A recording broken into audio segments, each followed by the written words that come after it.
Hi guys, welcome back to my channel. I hope you're having a great day, not just a good day. So in today's case, we're going to be talking about the Walker family. Well, the murder of the Walker family, if you understand what the title says. So this case took place in a town called Osprey in Sarasota, Florida, where there were 6,200 residents living in that town. And Cliff Walker met Christine at the Arcadia High School within that same town. Cliff was 20 years old, while Christine was 19 years old, and he fell in love with her at first sight. Christine actually had lots of pursuers at the time. She had boys sending her flowers within the high school. She was very popular, and it was very shocking to even Cliff too that he could pull a girl like her. Out of all the guys and all the suitors that she had, she picked him. He was a very hardworking guy. He was also a cowboy, and he was very, very smart in school. He also had a lot of friends. Not long after they graduated, they got married immediately, and they were living happily.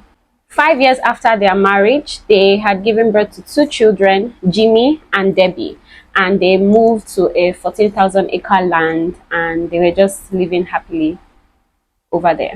The name of the ranch was actually quite popular. It was called Porta Palma, and Cliff actually was not really making that much money, but they were doing very okay, and he was always coming back home to make sure that his wife was good even in between work. So it was seen that he was a very loving husband. Cliff had planned with one of his friends when he was at work that he was going to go pig hunting the next day with like a fellow co-worker, and he was going to come to his apartment, or his house rather, because it wasn't an apartment at that time, and they were going to go pig hunting. So this was the plan. So Cliff went home early on the 19th of December and went home to rest and planned for the pig hunting the following day. The name of this friend is Donald McLeod, and he showed up to Cliff's house on the 20th of December in 1959. And once he started knocking on the door, he noticed for the first time that Cliff didn't open the door the first instance of the knock. He didn't really think much of it because he thought that Cliff was just sleeping or he was tired. But he knew that Cliff didn't overwork because he went home early from work the previous day. So he was wondering why it was taking so long for Cliff to answer the door. He didn't hear a sound. He didn't hear the kids running around. So he just decided to enter the door without any permission. And once Donald opened this door, he saw the most horrific thing he had ever seen in his life.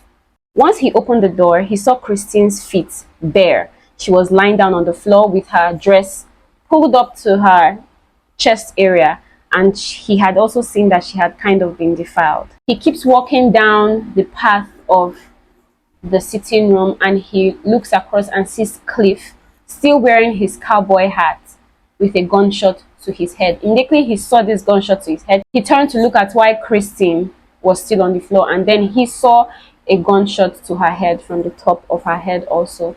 And when he saw the little boy Jimmy, who was 3 years old, their first son, it was very obvious that Jimmy had crawled from wherever he was to his father because he was drilled in blood, and it was obvious that he had come from a distance coming towards his father. So which means that when Jimmy was shot, he was probably crawling to his father for help. But it was obvious that they were very helpless in the situation. Debbie, who was their last born, age 2, was not seen around the scene, and immediately this sight was seen, Donald went to phone the police immediately, and the police came to the apartment to investigate and try to find out who did this. When the police came, they found out that Debbie was actually having her bath when this whole scene happened, and the killer, after killing her family, went to the bathroom and drowned her to death. The police was also very careful in this case. They tried to make sure that they found clues or tried to find clues on who could have done this. They said that it was like a crime of passion, like it was someone that really got angry or was angry about the fact that someone did something to him or herself. The police termed this a crime of passion because the killings actually looked like it was someone that actually was hurt from deep within and used anger to kill them, probably based on a fight they've had with someone in the house or an argument, or it was not really known, but it seemed like it was a crime of passion, not just someone that wanted to come in to steal something or someone that just wanted something from any of them. Immediately the police came to the house. There were no cameras.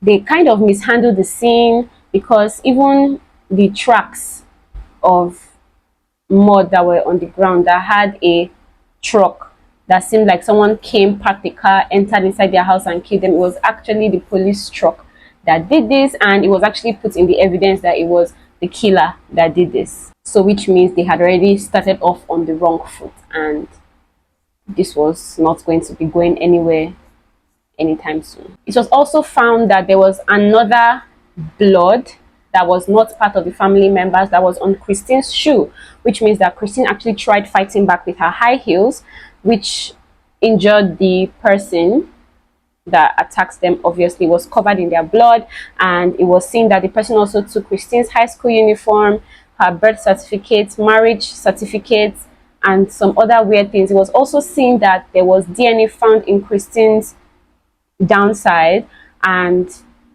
it was just so much evidence. The person even smoked some cigars before leaving the crime scene.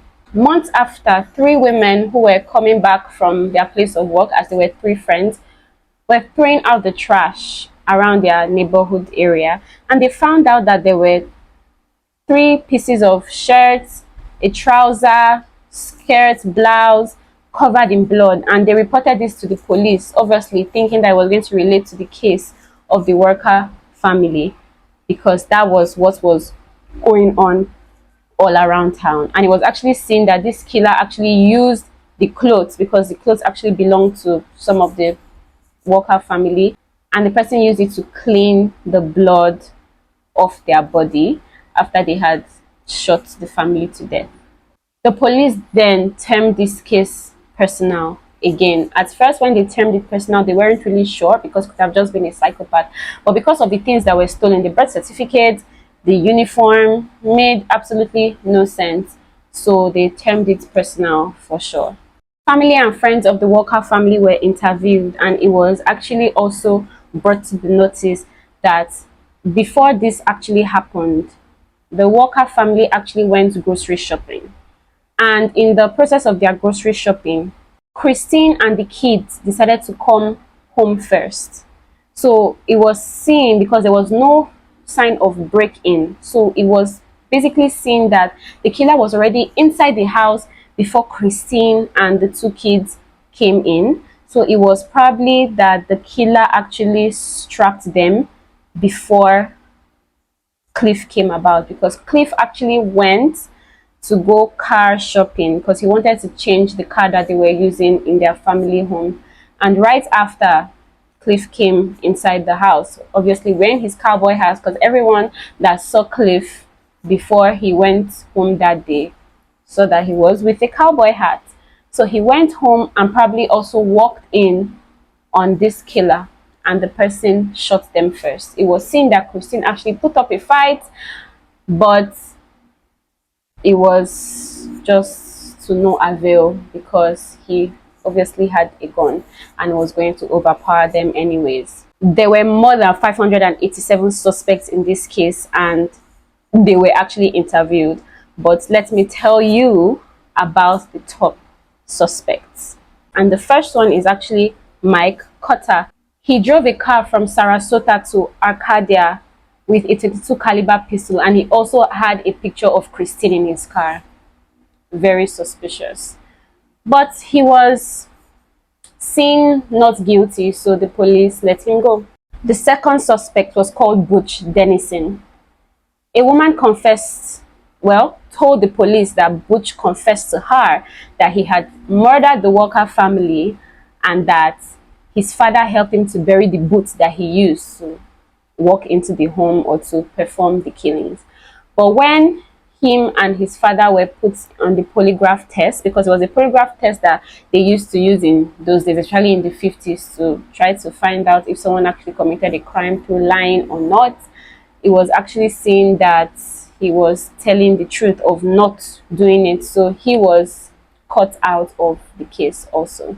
The third person in this case is called Mosby Henry Fulton, and he actually had a history of raping young girls, but he also took a polygraph test and he didn't really have that much evidence on him, or there wasn't really that much evidence on him that he was actually the one that committed this crime. He was just living within the jurisdiction of the particular crime and was seen as a suspect, so he was also slashed off as someone that could have done this, so he was basically left to go free. The fourth suspect in this case is called Stanley Mack, and Stanley Mack actually worked at an electrical company, and he had been known to have gone to the psychiatric hospital a lot of times, and he also had confessed to the fact that he had tried to murder his wife and his kids plenty of times, but he was trying to fight through the thoughts and the devilish thoughts, like he said, that would want him to do this. He was also a suspect in another case apart from this Walker family case,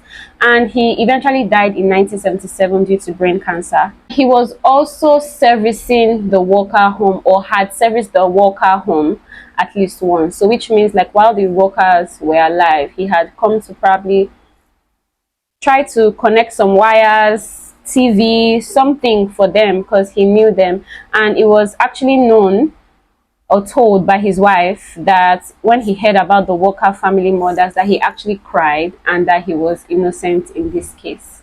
Then the fifth suspect in this case is called Curtis McCall. He was actually Christine's ex-boyfriend in high school, and he was found with a pistol. He had been fired from different jobs. The recent one that he was doing at that particular time was a dispatch job, but he was fired from it. And he actually grew skinnier when he heard about the Walker family murder, because it was thought that he was still basically kind of in love with Christine still. But just because someone cries or gets skinnier doesn't mean that they are not guilty. But he was seen as not guilty in this case either ways. He was also given a polygraph test, and the first one, it was shown that he was nervous. In the second one, he was shown to have told the truth. And he also said this. He said that Christine and her husband had actually, Cliff by the way, had actually come to his house to verify about a horse that they wanted to buy, because he used to sell horses, and that was the last time that he had ever actually seen them. The sixth suspect in this case was called Donald McLeod. As you already know, he was the one that actually found the dead bodies, and he was a friend and co-worker of Cliff, but he passed the polygraph test and it was seen that he was not guilty. The seventh suspect in this case was called Will Batsuka, and he was an old railway worker who retired at the age of 67 years old, and he was also a friend of Cliff, but he used to come to the house and became unwelcome when Christine told Cliff that he was always trying to kiss her, tried to manhandle her. So he got in a heated argument with Cliff, and Cliff uninvited him to his house and basically told him to never come back or talk to him ever again.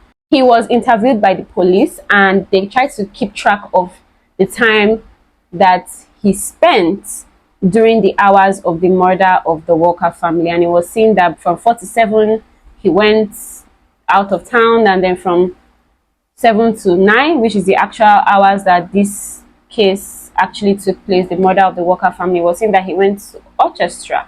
He plays orchestra, and he's also enjoying watching orchestra, so he was actually ruled out because there wasn't really that much proof of whether he went or not, so they cannot arrest someone for just being somewhere. He died in March of 1963. So the eighth suspect in this murder case was called Albert Walker. I know what you're thinking. Wow, another Walker. He's actually Cliff's brother, and it was actually known that he was actually in love with Christine. At the funeral service of the family, he wailed and cried more than everyone else in the whole family, and the family members were actually saying and also told the police that he was faking it and he was probably the one that killed them. But he actually took a polygraph test and he was seen to have been telling the truth. So it can't be said on whether he actually did it or not, because he could have been faking, he could not have been. So we really don't know, because he's the brother to Cliff, because everyone in the family said that he was secretly in love with Christine. So the ninth and 10th suspect are called Richard Hick and Perry Smith. They actually murdered a whole family due to the fact that there were no treasures in their house. Well, while they were in jail, you know how news goes around in jail, there was a whole rumor going around that this particular family had millions and gold and treasures in their safe in the house. So when they got released on parole, they actually murdered that family, and it was actually seen that there was no treasure and it was just a rumor. I have no idea how that rumor even came about. Probably it was someone else in the prison that wanted that family dead and knew that one of the hungry for money killers in the prison cell were going to go after them, which these two actually did. And it was seen that they were released on parole after the murder of that family, and they were actually in Florida at the time. So, and while they were in Florida, it was seen that the time that they were in Florida was actually the time that the Walker family was murdered. But the thing is, the Walker family wasn't murdered for money. It just seemed like a crime of passion, and the only things that were similar between the murder that these two men did and what was done to the Walker family was that it was a family murder. So they were also suspects in the case. On the 19th of December, which was like a day before the murder, they were seen in a department store, and it was seen that they had scratches on their face.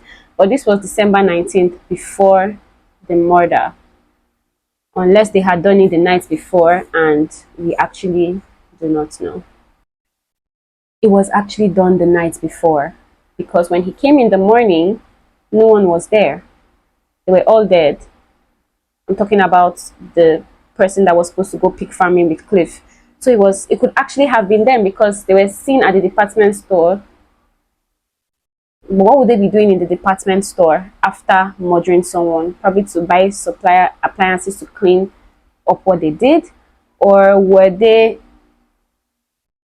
Why would he have scratches if he bought it before, right? Like, I really don't know. My head is just going all around the place, because I feeling so bad about this case. Like, I'm also trying my best to think of what the possibilities could be so that this killer could be found. It's been so many years and still nothing. But these two men were actually arrested for the Walker family murder, and they also found a pocket knife on one of them, which was Hick, because everyone knows that Cliff always has a pocket knife, but it wasn't known, or no one actually knew what the pocket knife looks like, so it wasn't verified that this was actually Cliff's pocket knife, so nothing could be done exactly. They were asked and interviewed about the Walker family, and they denied everything, and they passed the polygraph test. That means they were actually telling the truth. Well, with that polygraph test that they used to do in those days, who even knows whether it's correct or not. They actually had two alibis, but the stories had holes in them, so it wasn't really sure if they could be trusted or not. Like, I mean, they're murderers already, so who would trust them? Just looking for evidence to provide to show that they were the ones that actually did it. So in December of 2012, DNA tests were done after these two men had died due to mishandling.